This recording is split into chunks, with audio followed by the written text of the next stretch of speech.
यो, अब मैं एक सीरीज स्टार्ट करने वाली हूँ वन पीस से रिलेटेड। तो उसमें क्या होगा कि स्ट्रॉ हैट क्रू के सभी मेंबर्स का पास्ट यानी चाइल्डहुड बताऊंगी मैं कि क्या क्या उन्होंने झेला वगैरह। सो इस वीडियो में एज यू नो जिसकी क्रू है उसी का चाइल्डहुड सबसे पहले मैं बताऊंगी। तो चलिए शुरू करते हैं।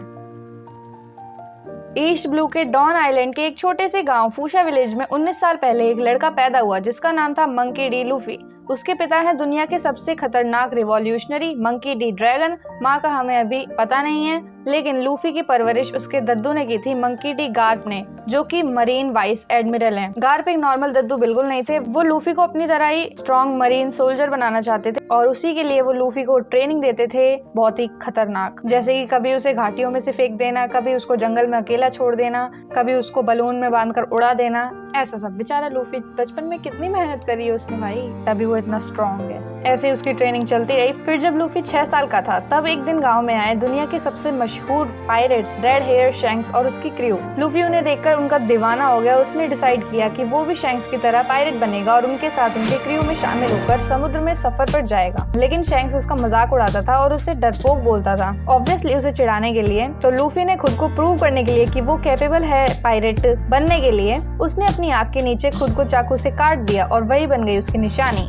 लेकिन उसके बाद भी शैंक्स ने हाँ नहीं की। लूफी जितना भी चिल्लाता, शैंक्स हमेशा हंसकर बोल देता था, भाई तू अभी छोटा है, तू दूर ही रह, तू नहीं बन सकता पायरेट भाई। तो ऐसा ही चलता रहा और एक दिन बार में उसका दोबारा से मजाक उड़ रहा था तो उसने गुस्से में खा ली एक अजीब सी फ्रूट जो असल में गोमू गोमू नोमी थी, मतलब गम गम फ्रूट। उसे खाकर उसका शरीर रबर जैसे स्ट्रेच होने लगा, लेकिन इसके साथ उसे श्राप भी मिला कि वो अब कभी भी तैर नहीं सकता। उसके बाद आया एक खतरनाक पल। हिगुमा नाम के एक माउंटेन बैंडिट ने शैंक्स के बारे में फालतू बोल दिया लूफी के सामने और लूफी को आया गुस्सा और उसने ले लिया बैंडिट से पंगा। एंड देन वो बैंडिट ले गया लूफी को समुद्र में और वहाँ सी किंग ने हिगुमा को निगल ही लिया और लूफी पर हमला करने ही वाला था। तब शैंक्स आ गया। शैंक्स ने उस सी किंग को बॉम्बेस्टिक साइड आई से देखा और वो दम दबा के भाग गया, लेकिन लूफी को बचाने के दौरान उसका बायां हाथ चला गया। लूफी को बहुत ही बुरा लगा। उसने कभी नहीं सोचा था कि उसकी वजह से शैंक्स अपना हाथ खो देगा, लेकिन शैंक्स मुस्कुराया और उसने कहा,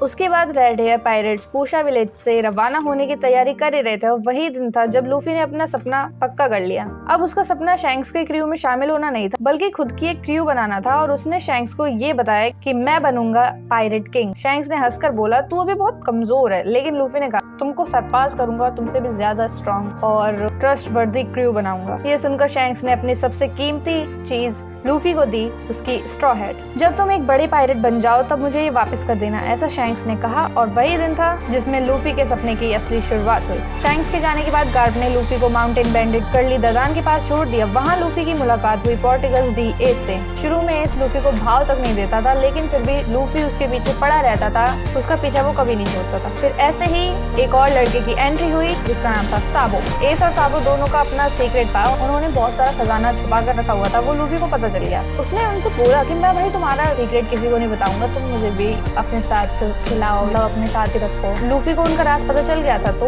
एस और साबो ने सोचा कि इसको मार देते हैं, ये किसी न किसी को बता ही देगा, ये बहुत चपट चपट करता है, ये बता देगा, इसको मारना ही सही रहेगा। तो तभी ब्लू जेम पायरेट्स वहाँ पर आ गए और उन्होंने लूफी को पकड़ लिया। अपना खजाना ढूंढने आए थे ऑब्वियसली। उन्होंने लूफी को पकड़ लिया और ले गए अपने अड्डे पर और वहाँ उसकी इतनी धुलाई की, इतनी धुलाई की, इतनी धुलाई की, फिर भी लूफी ने उन्हें नहीं बताया कि ट्रेजर कहाँ है। भाई ये सब देखकर एस और साबो को पता चला कि भाई लूफी अपने शब्दों का पक्का है। उसने बोला कि नहीं बताऊंगा तो वो नहीं बताएगा। देन उन दोनों भाइयों ने लूफी को बचाया। उस दिन लूफी को अपना भाई बनाया। कैसे? साके का कप एक्सचेंज करके वो तीनों बन गए एकदम बढ़िया प्यारे भाई। और उन्होंने अपना सपना डिसाइड किया कि वो लोग समुद्र में निकलेंगे, पायरेट बनेंगे। लूफी, एस और साबो तीनों ने अपना सपना एक ही जैसा रखा, समुद्र में निकलकर अपनी अपनी तरीके से आजाद जीना। वक्त गुजरता गया, तीनों एक साथ एडवेंचर पे गए गोवा किंगडम। इसी दौरान साबो का असली राज सामने आया कि वो एक नोबल फैमिली का बेटा है जो अपने घर से भाग गए। पर फिर आई वो रात जब ब्लू जेम पायरेट्स ने ग्रे टर्मिनल को आग लगा दी। एस और लूफी जैसे तैसे बच गए, मगर थोड़ी देर बाद खबर आती है कि साबो को वर्ल्ड नोबल ने मार दिया। जब साबो समुद्र में निकल के बचने की कोशिश कर रहा था। लूफी रात भर रोता रहा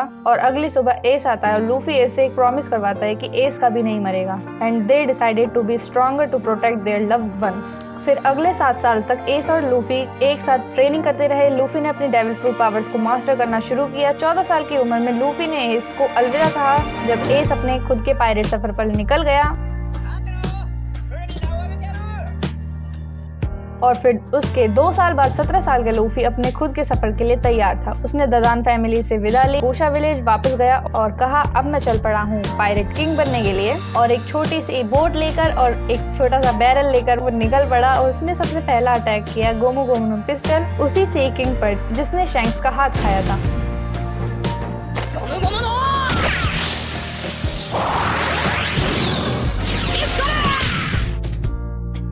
ये बैक स्टोरीज मैं इसलिए बता रही हूँ क्योंकि जिन्होंने वन पीस नहीं देखी है वो वन पीस के कैरेक्टर्स के बारे में समझे, उन्हें जाने की उन्होंने क्या क्या सहा है, कैसी उनकी स्टोरी रही है इन शॉर्ट, ताकि उनका इंटरेस्ट बढ़े वन पीस को देखने के लिए एंड देन वो देखे। और पता है सबसे स्पेशल बात, मैं अपनी बहन को बता रही थी कि वन पीस में क्या क्या चल रहा है, मतलब कैसे कैसे कैरेक्टर है, इनकी बैक स्टोरी कितनी हार्ट ब्रेकिंग है। और भाई वो सुनती नहीं है मेरी बात। ऐसे तुम्हारे साथ भी होता होगा, तुम किसी को बताना चाहते हो कि इसकी बैक स्टोरी ऐसी है ऐसी, मगर वो सुनता नहीं है, तो तुम उसको ये वीडियो भेज सकते हो ताकि उन्हें पता चले कि हाँ देख स्टोरी कैसी है। अपनी बहन को चॉपर की स्टोरी बता रही थी, तभी मेरे दिमाग में ये आइडिया आया कि चलो सबकी बैक स्टोरीज बताते हैं। सो अगर मैंने इस स्टोरी में कुछ छोड़ दिया हो तो तुम बता सकते हो, अगली बार और ध्यान रखूंगी। Bye bye.